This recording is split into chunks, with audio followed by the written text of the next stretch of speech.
So, the whole idea of faith, at least from what I understand so far, is that you can do nothing by yourself. That it is all God's to give and it's all God's to take. Therefore, when we sin, Roy Masters, he was a quite famous speaker about this stuff, about, I would call it, refined and actual Christianity. He speaks about the Spirit and talks about this idea that when we sin, it's not us doing the sin. The sin acts through us. Therefore, we are forgiven and we are in a state of, we're saved because we don't actually do anything wrong, but sin acts through human beings, and that's why we're corrupted. We're corrupted with sin. And what is sin? Sin is evil. Sin is living, breathing evil, the entity that lives through the flesh. It doesn't necessarily come through the spirit, although it is a spiritual thing. It tends to want to take us and allure us by our sensual animal nature. But I'm not going to draw a line there. I will also say that to the more thinker type people, to the more spiritual type people, to the more philosophical individuals, or even the mathematicians and the scientists, evil acts through that realm as well. I will take Adolf Hitler as an example of a man who was possessed by the evil spirit, but it took him over through spirit alone, not through sensual passions. I don't believe, I think the general temptation for a spiritual kind of evil is pride. That's the ultimate one. That's the ultimate temptation of them all, pride.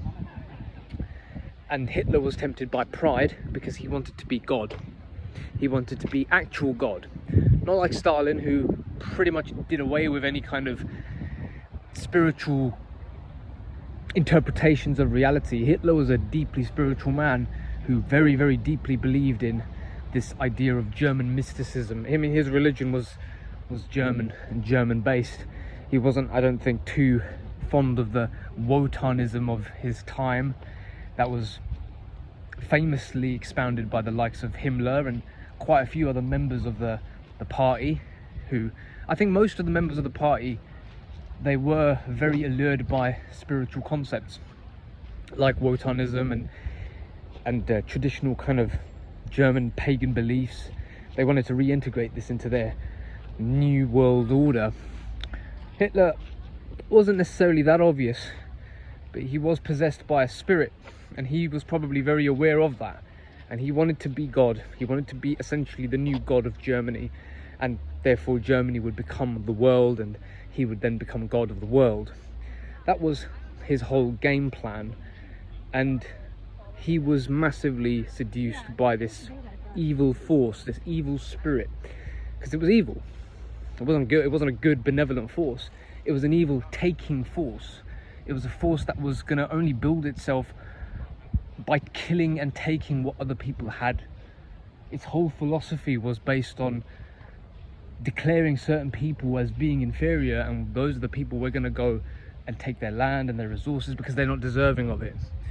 It's very similar to the idea that the Native Americans were subjugated to when the Anglo-Europeans, or in general I'd say the colonials in general, colonialists in general, all had this idea, but really the Anglos tended to have it more. The Anglo-Americans, the Anglo-Saxons, they really had this idea of they don't deserve the land. They don't know how to use it. We're better than them because we're more industrious, civilized. They're lazy. Look at them.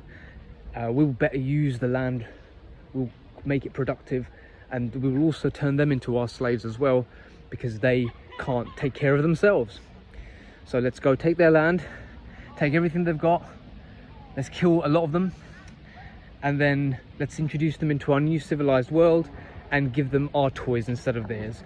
Pop a Bible on their desk, force them all to be Christians, force them all to be worshippers of our God, which in reality there's only one God anyway, which the Native Americans already worshipped.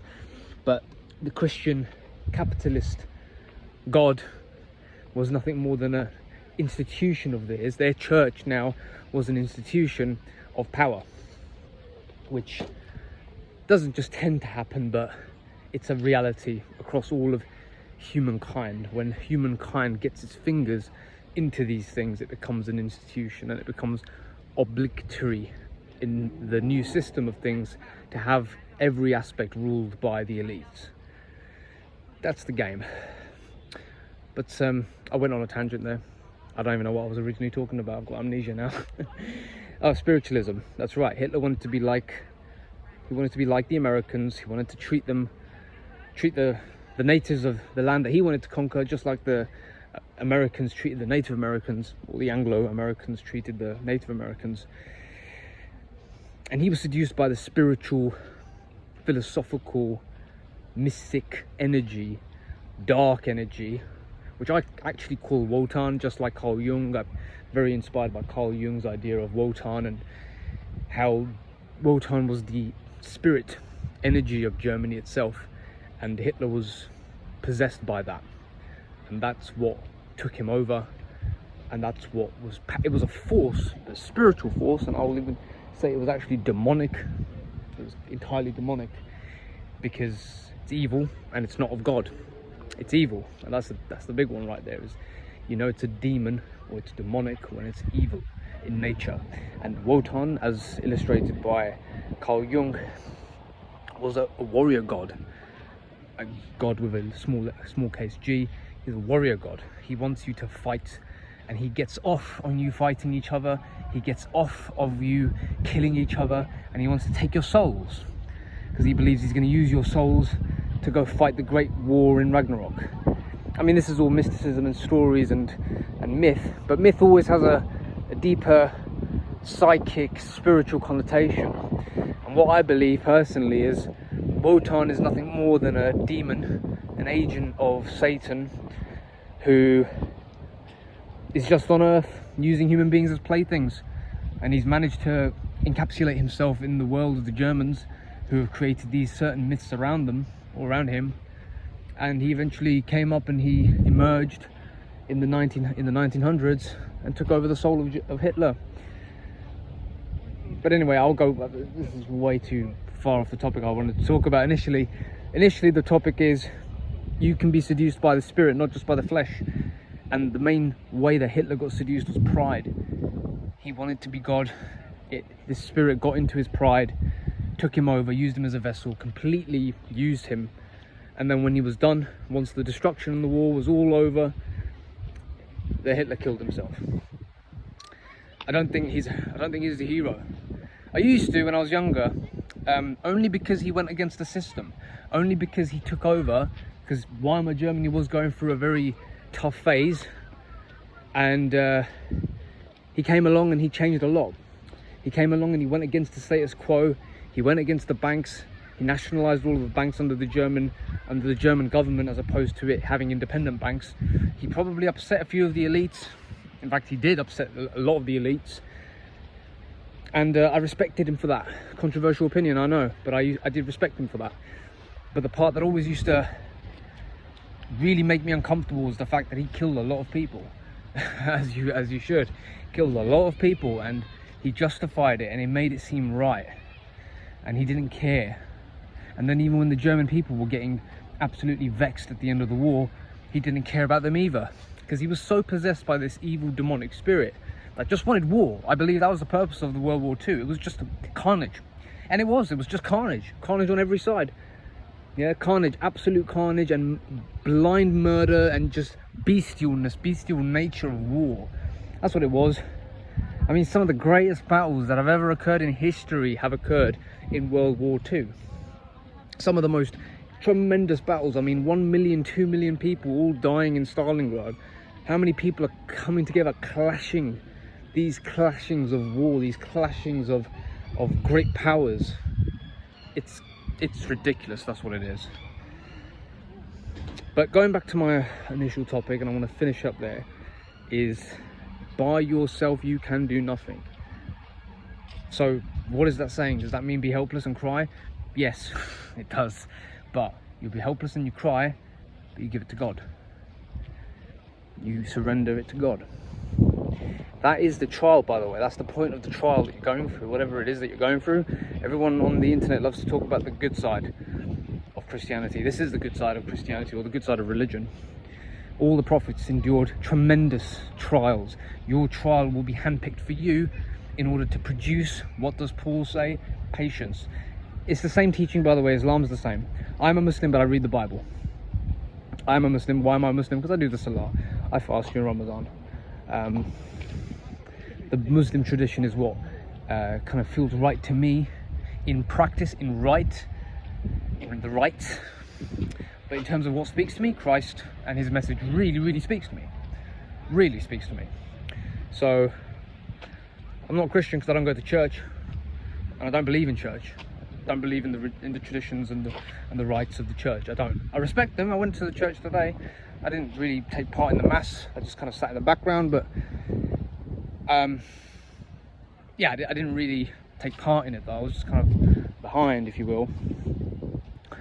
But I'm a lover of Christ because Christ spoke truth. He was a prophet. Even in the Islamic tradition, he was a prophet.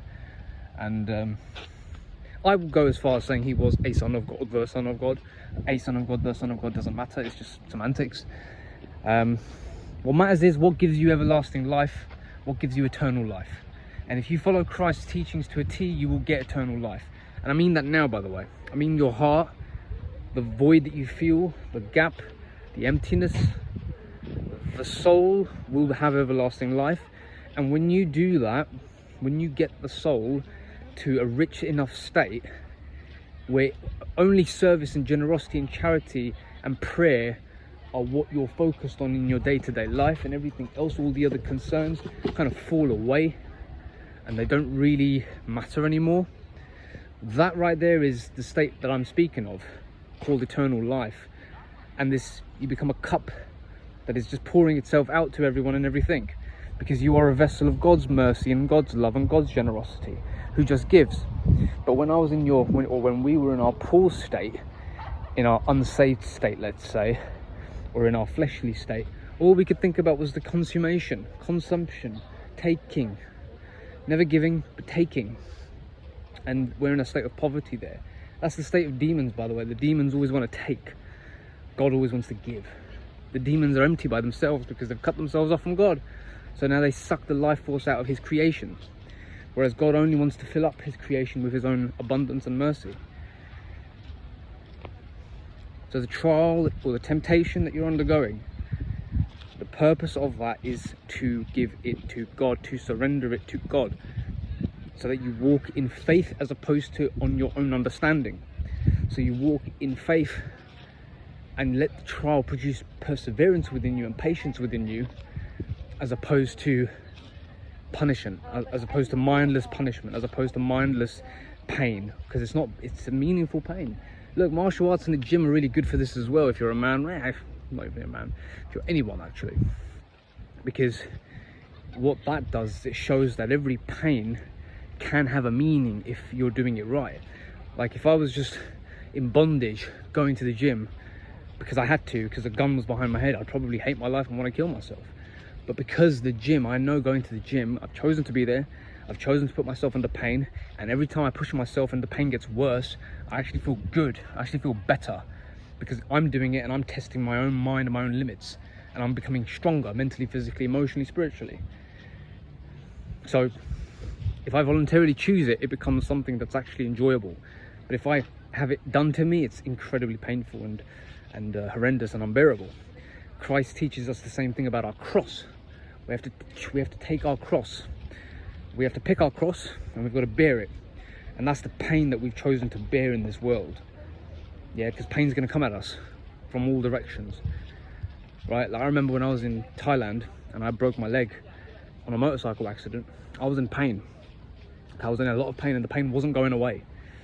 You know, they gave me morphine, thank God, which ended up soothing the pain and made it a lot better. But what made it a bit easier was that I'd looked at the teachings of Stoicism, and Buddhism and all these things before the leg got broke. So when the leg was broken and it was in pain and it was burning with pain and it wasn't going away, I just had to surrender and accept the pain at one point. And I started laughing, actually, because that was my lot at that moment. But I'd undergone training of this like in the past, so I'm not saying it made the pain go away. It didn't. It was still there. It was incredibly painful, but I just accepted the pain at one point. And don't get me wrong, I still shouted and screamed quite a bit. So I was not noble under duress, but I did eventually just accept the pain and understood that, hey, okay, this is my lot right now. It's a test, you know. It doesn't matter how long it's going to take. It is like torture, but we'll just have to wait and see what happens. So anyway, that's what I wanted to say, man. By yourself you can do nothing. Of yourself you can do nothing. It's all giving to God. All right, so if you're undergoing any kind of trial or temptation, give it to God. Give it to God. See what happens, man. When you give it to God, see what happens. See what happens, right? It will make a huge difference. Your whole life will change, I'm telling you right now. See ya.